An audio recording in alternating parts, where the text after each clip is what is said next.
Good morning, everybody. Welcome to our 2020 Oil and Gas Survey webinar. We will get started in a minute.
Good morning to all. My name is Cesar Iliano, and I am the Content Director for BN Americas. I'd like to welcome everybody to this webinar in which we will discuss the results of BN Americas 2020 Oil and Gas Survey. We hope that you are all in good health and taking care. We also like to extend a big thank you to all of those who took the time to participate in this survey. MidAmerica's Managing Editor, Sebastián Pérez Ferreiro, will begin the webinar with a presentation of the highlights of our survey. Then, our Regional Energy Editor based in Medellín, Michael Place, will hold a discussion with Miguel Moyano, the Executive Secretary for ARPEL, the association of the most important Latin American oil and gas companies and multinationals operating in the region. I'd like to remind all participants that they are in listen-only mode. Questions can be submitted at any time using the chat function on the right side of the screen. So I leave you now with Sebastián and the highlights of the survey. Seba. Thank you, Cesar. Good morning, everybody. The oil and gas industry has been one of the hardest hit by the COVID-19 pandemic. Quarantines and lockdowns have deeply cut fuel consumption, while fuel-intensive industries such as air travel have been operating at minimal levels. The pandemic and its impact on the sector is the central focus of BN America's annual survey of companies operating in Latin America. As in previous surveys, the bulk of the respondents are in C-level and senior management positions at large operators, medium and junior oil companies, suppliers, and contractors. So moving to our first slide, almost 2/3 of those surveyed say that COVID-19 has had a great impact on their activities in Latin America. Another 29% say it has had a moderate impact. As a representative from a government oil agency told us, it has caused a significant reduction in investment in exploration and development, critical problems in operation, and in resolving socio-environmental conflicts. And as an equipment supplier present across the region, cited project cancellations, major delays, budget constraints, policy changes, and company restructuring that have affected business relationships and processes. How big of an impact will COVID-related protocols have on operations going forward? Well, 52% of respondents say that COVID-19 will have a moderate impact on their future activities in Latin America, and 14% believe it would have a small impact. These responses are in line with what we heard in our mining industry survey. A key factor in the prospects perceived by respondents is the price of oil. Almost half of those surveyed are using a price range of $40 to $50 per barrel of Brent as a reference for their budgets and projects. Their forecasts are in line with the market. Goldman Sachs is bullish on oil, expecting the market to be in a deficit of around 3 million barrels per day by the fourth quarter, and Brent prices to recover to $49 a barrel by the end of the year. Moving along, 40% of respondents believe that peak oil demand will be reached in the next 5 years. 38% believe it will occur sometime between 2025 and 2030. This does not mean that demand will fall violently. Instead, a gradual decline will begin in a market dominated by a perception of oversupply and a strong tendency to decarbonize. The baseline scenario in BP's outlook points to a 55% drop in oil demand over the next 30 years. Its greenest scenario, in which the world attempts to limit global warming to a 1.5 degrees Celsius warming, has oil demand falling 80% by 2050. More than half of respondents estimate that investment levels will recover to pre-pandemic levels by the second half of 2021. Nearly a third, however, believe this will take place only after 2022. In our mining industry survey, 48% believed investment would come back in the second half of next year, as did respondents to our electric power industry survey. The focus on reducing greenhouse gas emissions has been put somewhat on the back burner due to the pandemic. While the majority say the crisis has not affected the allocation of resources for emission reduction as part of an energy transition strategy, only a third say they have plans to invest in physical assets to reduce emissions. 18% indicate that they have invested and will continue investing. 15% say they plan to make their first investment for this purpose in the short or medium term. 30% say they have made investments in physical assets to reduce emissions, but have no plans to make new ones. Digitization is also proceeding slowly this year. Almost half of those surveyed say their digital and technological investments have decreased or remained flat. Budget cuts, uncertainty, and less available resources are the most cited factors. Of the 29% of respondents who had a budget increase of more than 2% this year, several said the pandemic has accelerated the process. A large operator told us the pandemic has urgently forced the increase in use of digital tools and strategies to give continuity to the business.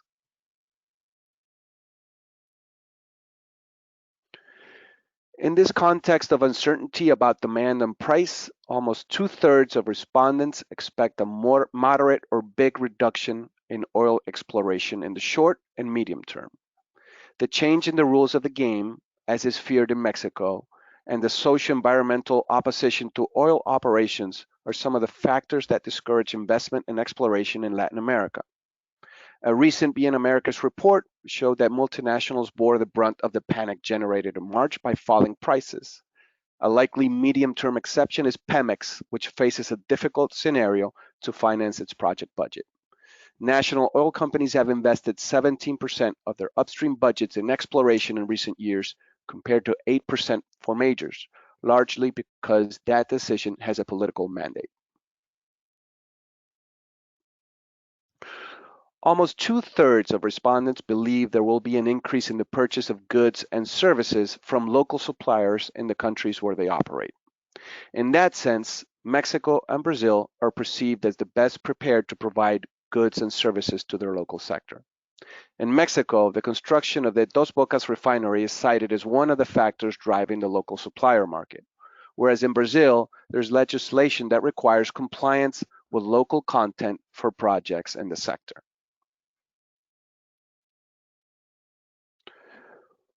When asked about the main obstacles to the sector's recovery, 28% cited political or legal uncertainty as the main threat. And when factoring in country risk, more than 40% perceive political factors as the main threat.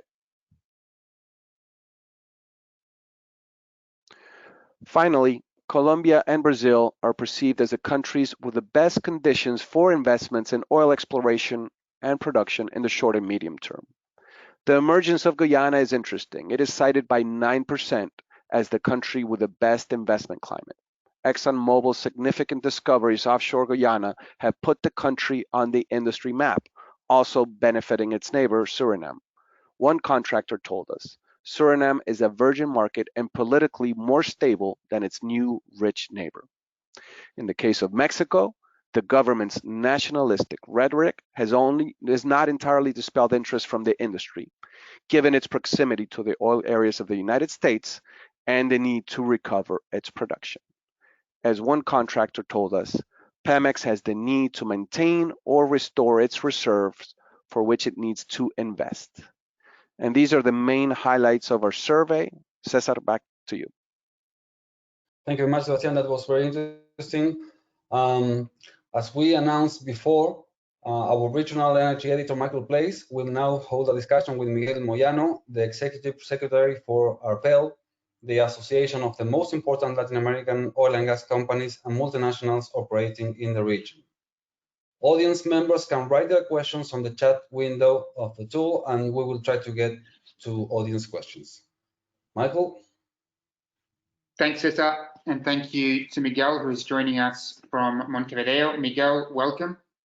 Let me begin by asking you about the outlook for the sector as predicted by the participants in our survey. 63% of those who took part say that COVID-19 has had a major impact on operations. Yet in other responses, 52% say the health crisis will only have a moderate impact going forward, and 52% say investment will return to pre-pandemic levels in the second half of 2021. So considering this cocktail of forecasts, what are the key drivers for oil companies as they plan their 2021 budgets? Well, thank you, Michael. Good morning, everyone. Thank you for inviting ARPEL to share our thoughts about some of the key issues that have been addressed through your survey. Yes, Michael, you're right. In our industry, decision-making is not a linear process, and more especially so in these fluctuating times. Actually, these times are so volatile that the figures that you're referring from the survey did not display a strong bias to any of the alternative answers when they were asked about the future or the future impact. I guess what I'm trying to say is that the percentages make total sense today, especially if we consider that the replies are from different companies operating in different countries of Latin America and the Caribbean, and the fact that the impact will have different shadows of gray in each country. I think everyone would agree that the key drivers for oil companies while preparing the 2021 budgets would aim at securing their resilience, and that means to simultaneously address the short-term survival or profitability and the long-term sustainability. ARPEL has a diverse membership. We have 24 companies operating in more than 30 countries. They include national oil companies, international oil companies, and also service providers. And according to the interviews we have had with them in the last 3 months, they're focusing on several key areas. For example, if we look at the short term, some companies are redesigning their operating models by identifying the full potential for critical assets. Some others are expanding innovation and digitalization capabilities to improve cost efficiency, including remote operations, and they're also working to ensure supply chain resilience through partnerships, for example, sharing infrastructure or services. And of course, all of them are focusing on capex prioritization and strict cash management. I think it was the CEO of Petrobras who said, in these days, cash is God, or cash is king. However, for the medium to longer term approaches, some companies are considering redesigning their portfolio strategies, either moving from oil to gas, or they're exploring renewable energy opportunities. But most important, they're all thinking of setting the basis for a future structure and the human talent in their companies. This includes compressing hierarchies, becoming agile, as well as acquiring, developing, and retaining the human capital that will be required for the future. Because, well, I think I remember I read some years ago that in the near future, the oil and gas companies could employ more PhD scientists specialized in data than geologists. So I think it's a combination of all these issues that they are considering nowadays in preparing for next years. Very interesting to get that insight on the focus of the different companies, Miguel, and the common theme, as you mentioned there, is certainly, it seems to be capex reduction and greater efficiency going forward. So we'll all be keeping a close eye on that. Some 45% of respondents expect exploration investment in the medium term will see a moderate reduction, and 40% say the peak for oil demand globally will happen between 2020 and 2025.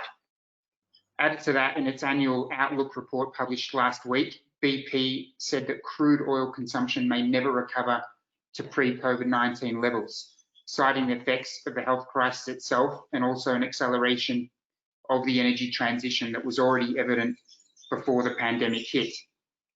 We see these forecasts as a risk for the thousands of unexplored areas in Latin America. Would you agree with that, Miguel? And do you believe that the days of oil prices above $70 a barrel might be gone forever?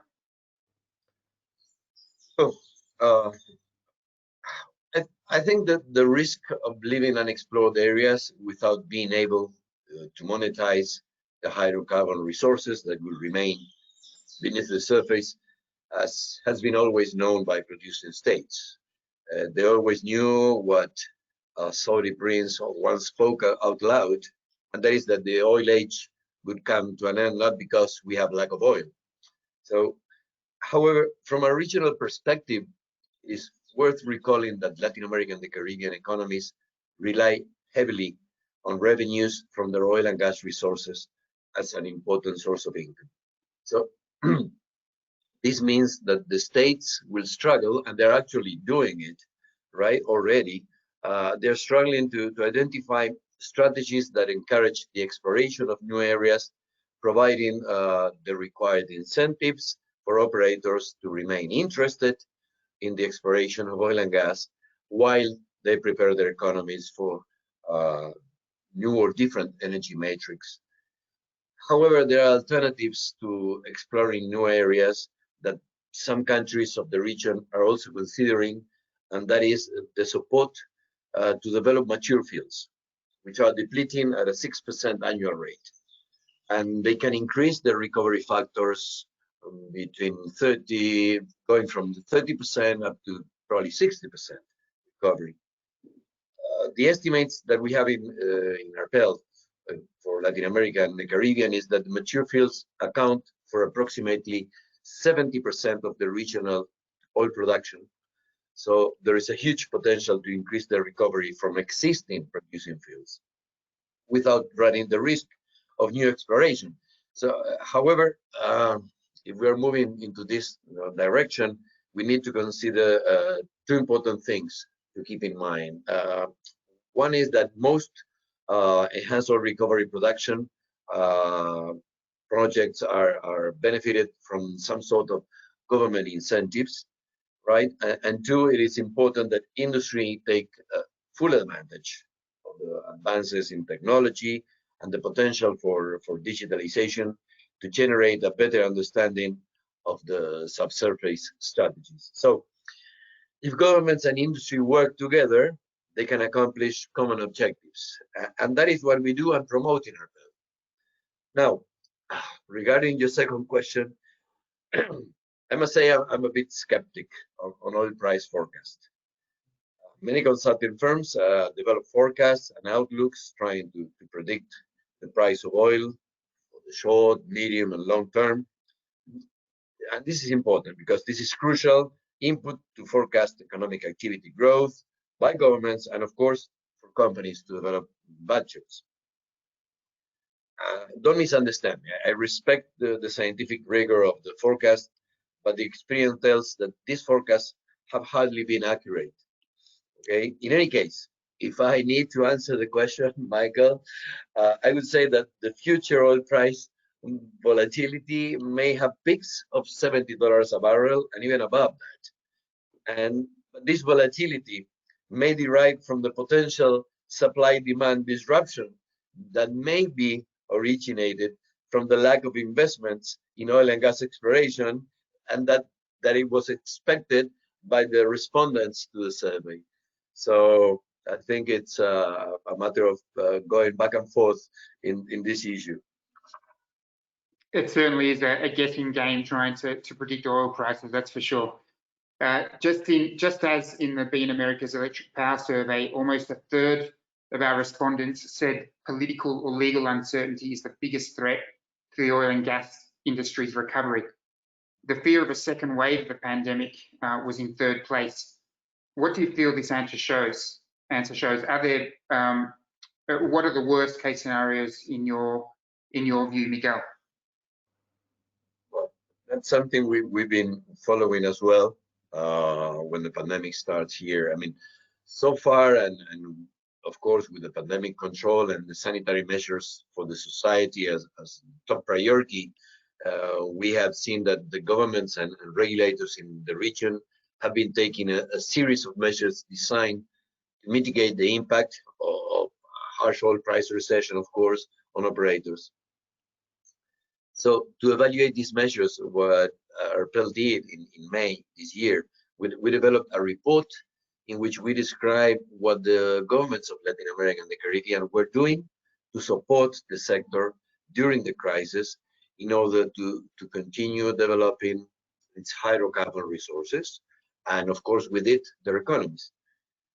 The report briefly described some of the individual strategies and initiatives taken by Latin American and Caribbean governments to ensure the survival, the attractiveness, the sustainability of the oil and gas sector, and of course the value chain in their countries.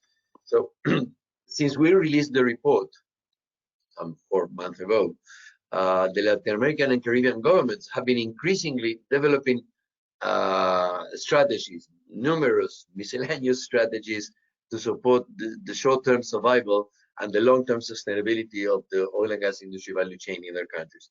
We learned that firsthand from these initiatives through a series of webinars that are held in conjunction with IHS Market, interviewing the national hydrocarbon agencies and the ministries of energy that we have been holding these webinars since June. So to answer your questions, I think that the replies to this part of the survey, to this question of the survey, reflect the risk perceived by operators, or at least some cautiousness about the probability of these governmental initiatives to accomplish the positive results expected by the regulators, particularly given the volatility of the oil price. It is also likely that some of these innovative government initiatives may require parliamentary approval, and thus this requires extra time to be approved and for the regulations to enter into force. Now, the worst case scenario, I'm thinking of the biggest threat to recovery in the oil and gas industry. I think the worst case scenario in the risk assessment process of legal uncertainties, of course, that would be a dramatic combination of regulations, either poorly implemented or implemented late, right? With, of course, a second pandemic wave. Interesting. Now, we understand ARPEL's need to remain impartial, but which Latin American country, in your view, will offer some of the better opportunities and most attractive conditions for E&P investment over the next 3 years? Well, as you said, we work throughout the region, so I can say that overall the attractiveness of the Latin American and Caribbean region to invest in oil and gas exploration and production is large and is diverse. For example, Colombia is planning to resume the oil licensing rounds and convert technical evaluation contracts for marine areas to exploration permits that have attracted several players, international players, and local as well. Also, in that country, there are important companies operating that are planning to invest significant amounts in pilot research projects related to the exploration of unconventional oil and gas deposits. On the other hand, Brazil is expecting a revival of the oil industry starting next year, probably following the allocation of the new investments for drilling and the seismic acquisition campaigns for areas that were awarded in the licensing round that they had like the last 3 years, I think. So together with Petrobras, there are several international oil companies that are focusing their work on the pre-salt vast reserves that they have in Brazil, which, by the way, have very quite low lifting costs. This is why it is not a surprise that in next year, the investments, exploration in Brazil are expected to be larger than last year, right? So also Brazil is continuing with the plans to open the natural gas markets to private companies and the divestment programs of Petrobras, and all this will open the way for new investments in midstream and downstream as well. As you said, well, in the case of Mexico, I think Sebastian was mentioning the government's plans, which are ambitious, and they're trying to reverse the production falls. They rely exclusively on Pemex, and the government is making efforts to help the national oil company to strengthen its finances. I've read that some international consulting firms argue that the current government's cancellation of oil and gas rounds and the farm outs, together with the renewable energy auctions, will limit the scope of new investments and make the target that was self-imposed by the government, or the target of 2 million barrels per day, a bit harder to achieve. So I think it is possible that the government may review its strategy based on the actual outcomes of implementing the policies they're trying to implement and to achieve the production target they are imposing themselves. So I will not try to rank the attractiveness of all the individual countries in Latin America and the Caribbean. However, I want to point out something very important. There are almost 200 operators in the region, right? Most of them on upstream. So this includes international oil companies, juniors, independents, apart from the national oil companies, of course. And they have different strategies, they have different portfolios, and of course they have different know-hows. So this may include offshore basins, fields, unconventionals, heavy oils, working in remote areas, addressing community issues, etc. And as I said earlier, I mean, the region has a diverse appeal to invest in oil and gas exploration and production, and every company will certainly find a niche country to use its skills to the benefit of its competitive advantage. So there's my political reply to you, Michael. Very interesting, Miguel. Thanks for that. Moving on to Argentina. Not long ago, Vaca Muerta was seen as being one of the most promising exploration areas in Latin America. But political and economic challenges seem to have clouded its future somewhat. Do you believe the area can remain attractive to international oil companies and fulfill its production potential?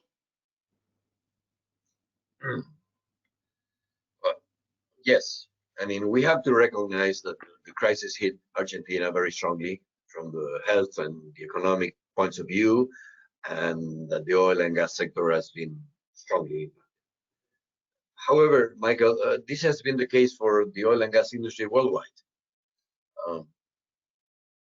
Nevertheless, trying to address your question, in the last months, we have seen that the upstream activity in Argentina has been slowly picking up.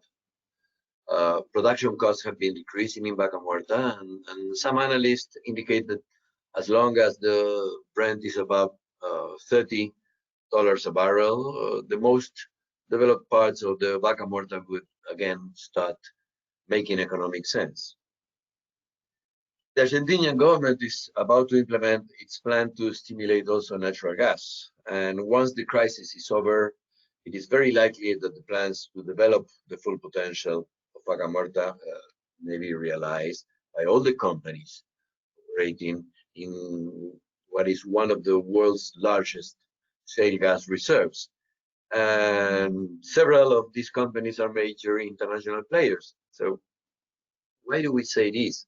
Why are we so confident about replying? Well, for example, recently the governments of Argentina and Brazil were discussing about the construction of a 1,400-kilometer gas pipeline project to transport the production from Vaca Muerta to Porto Alegre in the south part of Brazil and connect to the Brazilian network to supply the south region of Brazil and also the state of Sao Paulo.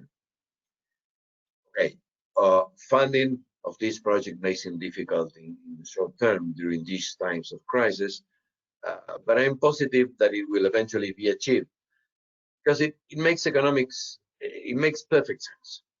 It addresses the energy needs of Brazil, who is already importing Argentinian gas in smaller amounts than needed in the future. Also, once the demand recovers, Argentinian exports of LNG through Bahia Blanca, with gas from Vaca Muerta, of course, will resume, as well as the exports to Chile through the pipeline, the Andes gas pipeline. And of course, the plans to develop Vaca Muerta include adding more value to unconventional oil and gas, involving industrial complexes and petrochemical plants in the whole value chain. So, yes, I think Vaca Muerta will remain attractive to the international, the regional, and of course the local oil companies. There's a bunch of companies operating there. Okay, that's very interesting. Thank you for that response, Miguel. Moving on to Colombia, which is in the process of finalizing regulations for pilot fracking projects. It's causing a lot of controversy in the country. The plans have faced opposition from lobby groups and sections of Congress. It's been reported that the environmental aspect of the regulations faces further delays, possibly into next year, despite efforts by the government to award contracts for the pilots this year. Do you expect, Miguel, that the pilot projects will go ahead in Colombia as planned? And what would investments in unconventional projects mean for Colombia's oil and gas sector? Michael, we've been following this issue in Colombia for several reasons. I'll tell you why. I mean, Arpel has developed like 4 years ago. We developed a white paper on how to sustainably develop unconventional resources in Latin America and the Caribbean, taking into consideration a wide array of aspects. And with that white paper, we've been trying to do all the experience gathered regionally, mostly from Argentina, of course, but as well internationally. And we have been somehow conveying the experience to other countries like Brazil and Colombia, particularly last year. Colombia requires to increase its reserves. The last numbers I saw, they speak about reserves of oil for 5 or 6 years and gas reserves for 10 years. So if they do not find new sources in 2 or 3 years, they could need to import gas to supply domestic demand in some areas of the country, probably, and paying an extra price more than the internal cost. So for the sake of energy security and energy access, the country is really motivated to develop its vast and conventional resources. And several important players are confirming their bets on that development. You know, several important companies apart from the NOC with interest there. Last year, at the request of the Vice Ministry of Energy of Colombia, which is now the present Ministry of Energy and Mines, Diego Mesa, Arpel had the opportunity to coordinate the visit of a group of professionals from 7 Colombian governmental agencies to Argentina. The objective was to learn from the federal and provincial governments of Argentina about the regulatory framework that they had developed for the exploitation of unconventional reservoirs and how they were managing socio-environmental risks, as well as the impact on local and national economic development. At the provincial level, it was really, really outstanding. I think in Neuquén, they were having less than 3% of unemployment compared to the rest of the country, which was 10%. So what we did is we also organized a visit to the research and development facilities of YPF, our member company, the NOC of Argentina, and also to the operations of YPF in Vaca Muerta. The Colombian delegation brought this first-hand knowledge and experience back to Colombia. This was September last year. Okay, at the time they had arrived to the visit in Argentina, the Court of Appeal had denied a request to start the pilot projects, and 10 days after the visit, I will not say it was because of the visit, but after the visit of these governmental agencies to Argentina, they rethought their decision. So what happened? We have been hearing that they are adapting their learnings, the governmental agencies, they are adapting their learnings from the Argentinian experience to their own reality, to develop the regulations that they have now put for open discussions by society. So if this goes ahead, Colombia will complement the energy security motivation that I explained earlier, right, with a social and environmental regulatory framework that will strengthen the sustainable energy self-sufficiency. Now, regarding investments, I will rely on the numbers I have been reading from our partner, the Colombian Petroleum Association.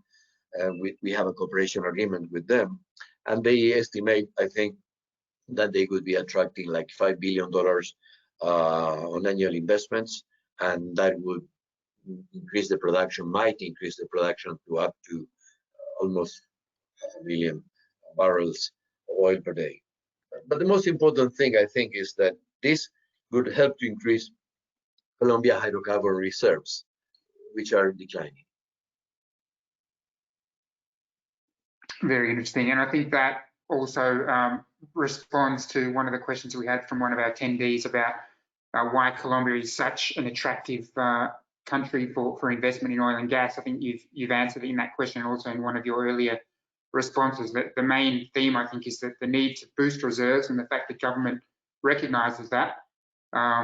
And the current administration has implemented a number of pro-business policies, including reductions in corporate tax rates, and it also has a strong history of private E&P companies operating in the country. So I think that all points to promising times ahead for Colombia's oil and gas sector, and reasons to be optimistic for investors. Exactly, Michael, and let me add one more thing. Also, the structure of the industry in Argentina and Colombia might be quite similar, and that also helps to expand the experience from Argentina to Colombia.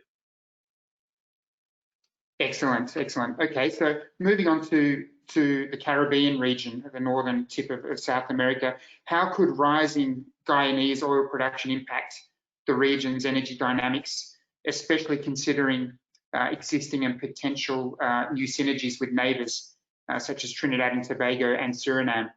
Could this Caribbean region become a new oil and gas hub? And what would the effects of this be on the rest of Latin America? Yes, Guyana, together with Vaca Muerta, I think they are the game changers of our region, that's for sure.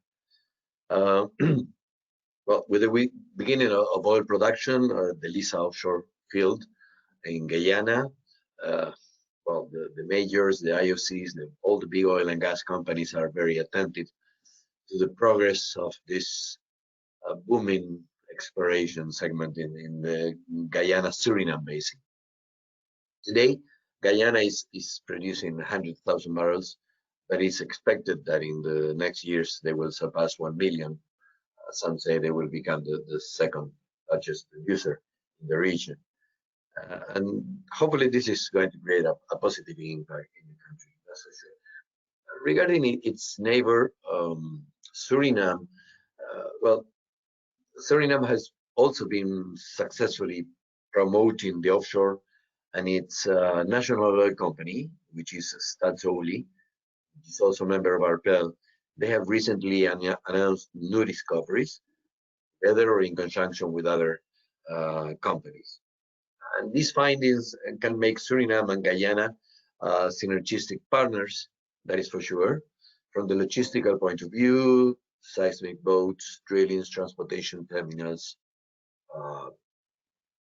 service providers, etc. And near to both Guyana and Suriname, we have Trinidad, as you said. Trinidad and Tobago is a country with lots of gas, although the resources are declining, okay? But the country has a long history in the oil and gas industry throughout the value chain. They have several upstream players. They have infrastructure, they have terminals, they have a refinery, they have gas liquefaction, and they have petrochemical production. The largest methanol plant in the world, I think it was in Trinidad, if I recall. Okay, so and also, well, Petrotrin, the national oil company, the former national oil company of Trinidad, they used to be members of ARPEL. Now they divided the company. They created Heritage, which is only working on upstream. Okay, and between Staatsolie and Petrotrin, they used to have a long-standing cooperation relationship in the oil and gas sector, right? So I think that this history of cooperation between Suriname and Trinidad might ease a potential expansion of this cooperation.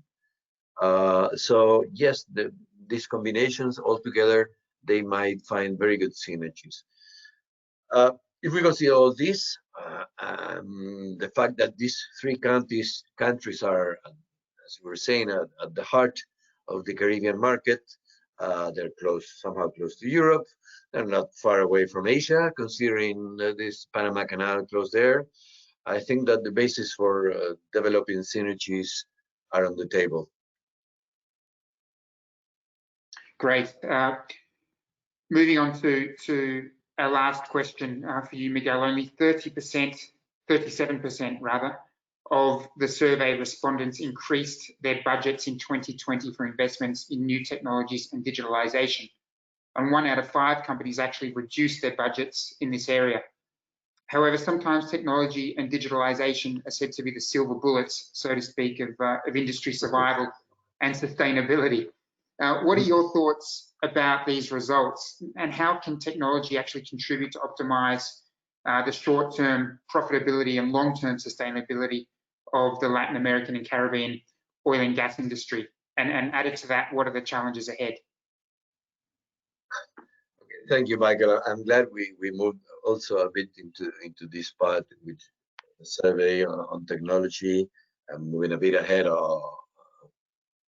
away actually from investments and the markets themselves, because this is really important for our industry.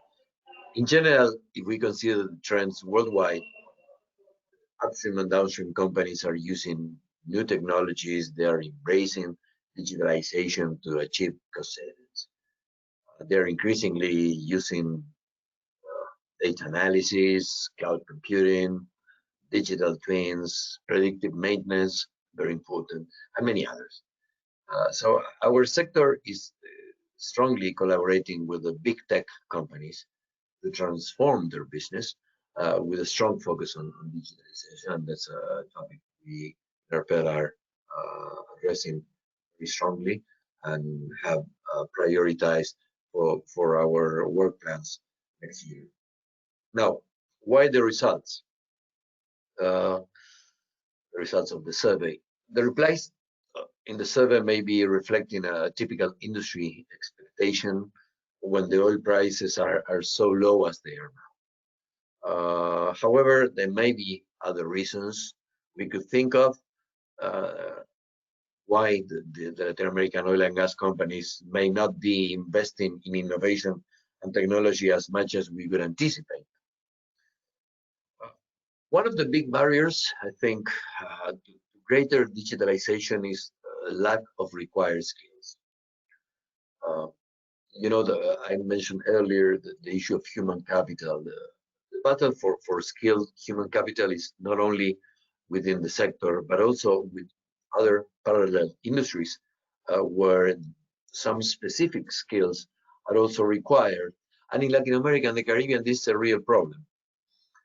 If we add to this the fact that the new generations prefer to work in cleaner industries, then we can see the dimension of the issues faced by some companies to implement digitalization initiatives.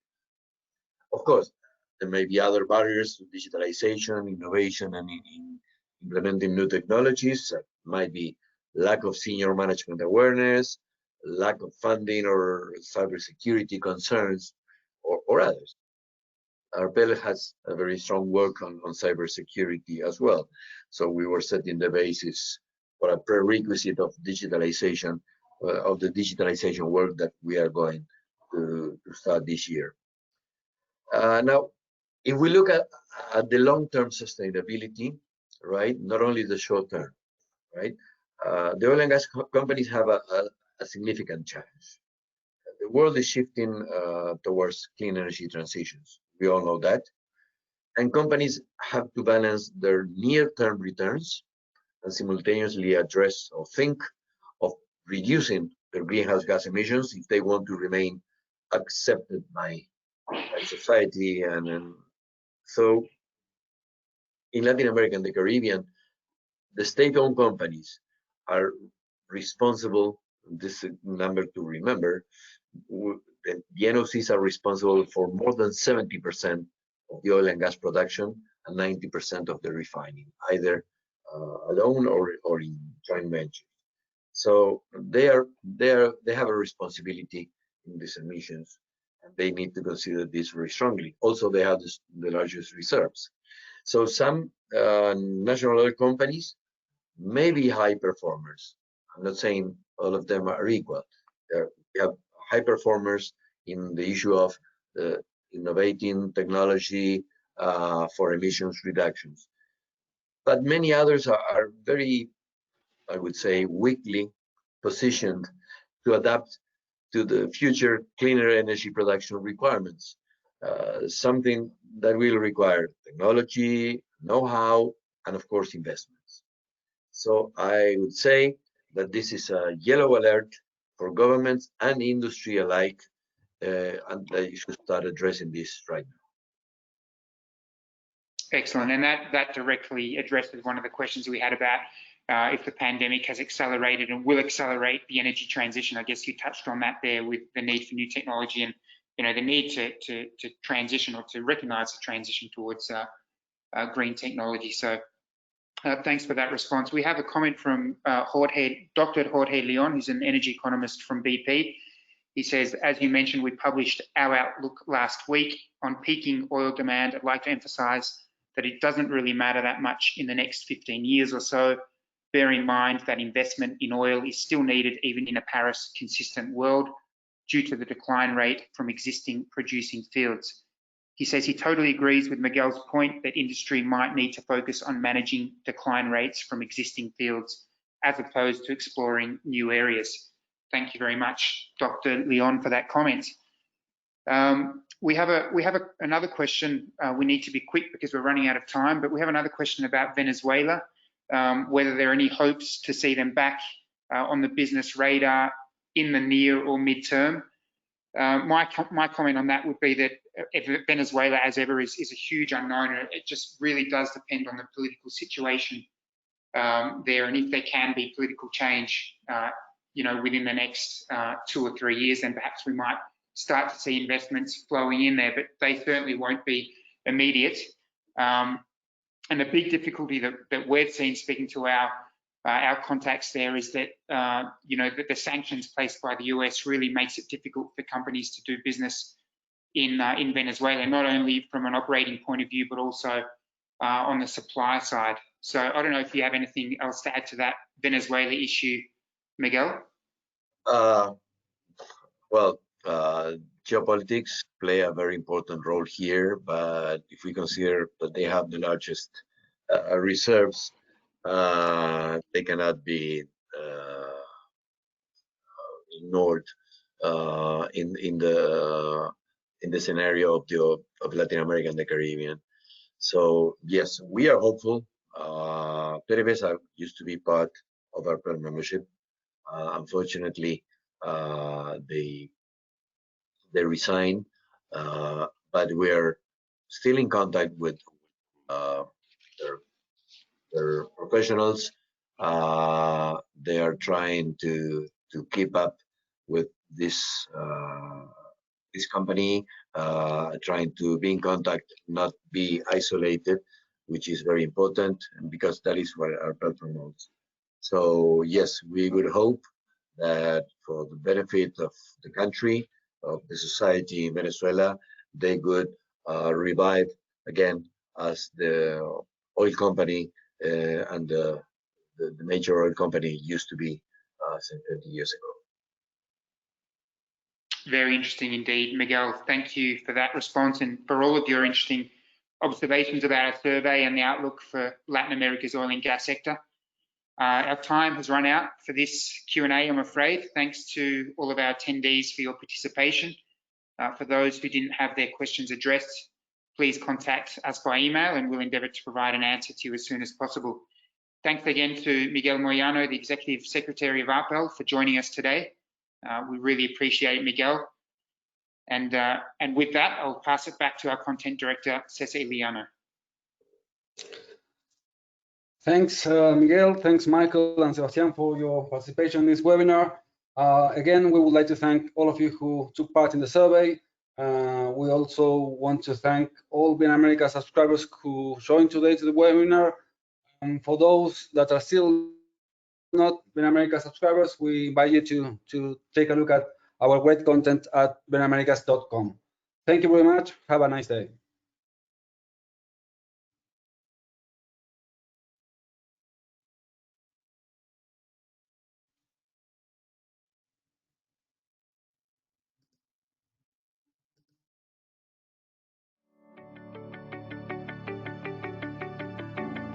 Clients change, businesses change. The world is transforming faster than ever, and the opportunities are there, waiting for us. Over 20 years of digital innovation have turned us into the leading business intelligence provider in Latin America.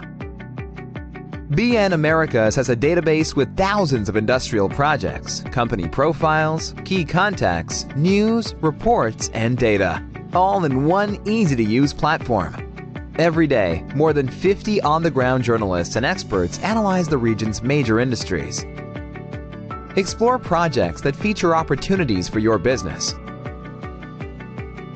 Find the companies participating in those projects and connect with their decision makers.